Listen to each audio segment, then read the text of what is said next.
The society in the 19th century was very unequal.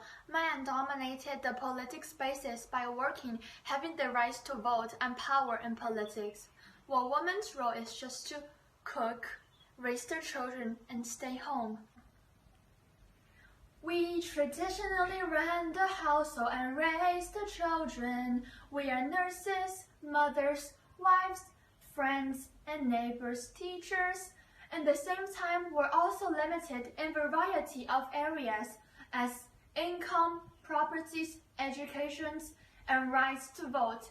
We demand to be seen as full citizens of the United States. We want a chance to vote.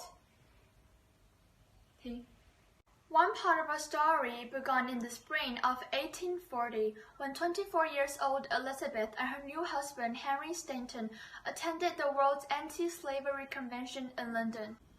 The convention's organizers didn't even welcome our presence nor our involvement.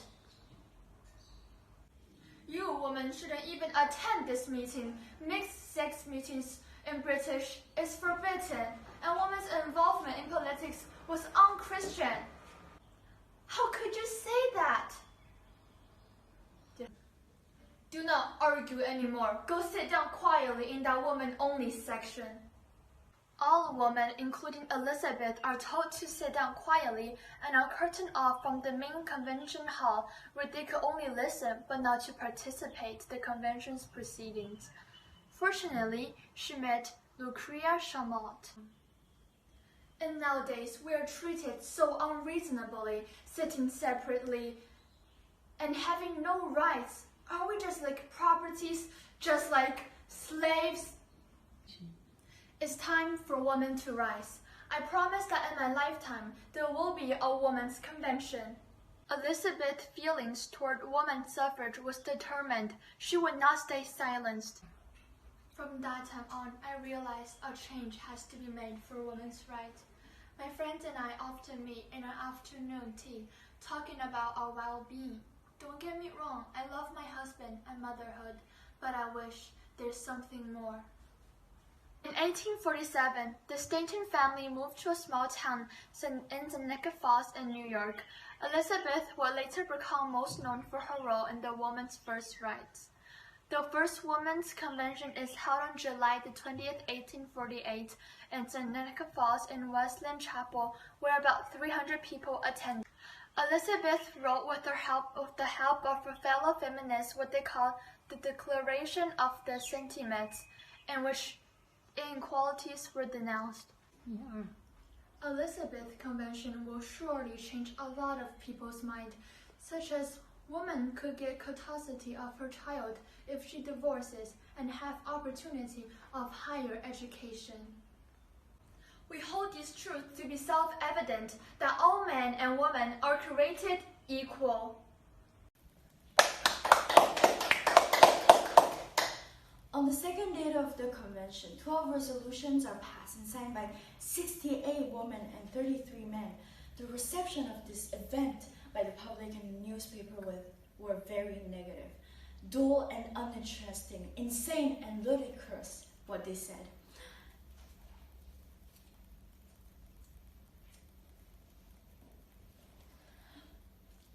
This is outrageous and should be shut down. What are those terrible ideas? Shame on all who have signed. Women should know better. And people, because of these comments, were removing their signature one by one because they were humiliated by their friend circle. They had high position, but people viewed them as crazy. But Elizabeth said, I will never remove my signature, and this convention gave me a new inspiration to pursue women's rights. So Susan B. Anthony and Elizabeth Cady Stanton formed the National Women's Suffrage Association, so NWSA, in 1869. The goal of the organization is to achieve national voting rights for women by congressional amendment to the Constitution. So in 1913, in March, the first largest women's suffrage parade began in Washington, D.C. Thousands and thousands of women came from all the country to Washington, D.C. to call for a constitutional amendment guaranteeing women to the right to vote. The main purpose of this march was march in the spirit of protest against the present political organization of society, from which women are very excluded. We demand an end to bias, that women have equal rights as men, the equal pay. And most importantly, we ask for the right to vote, because without the right to vote, we have no place in society. During the parade, men appeared to be very uncivilized by hurling insults and spitting at women. Some even tossed cigars and physically assaulted participants.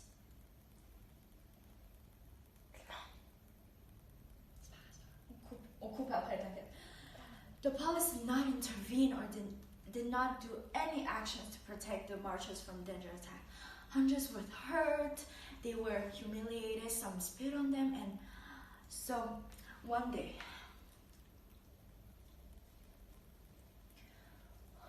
so this is the New York Times reporting center. So we will interview some of the men and the marchers to see how they feel about this, to write for our new article. Let's come closer to this unexpected attack of these men. How horrific it was. They were spitting on women, and the policemen were there without protecting any rights. So let's go interview and collect some quotes from the men. What do you think of the riot?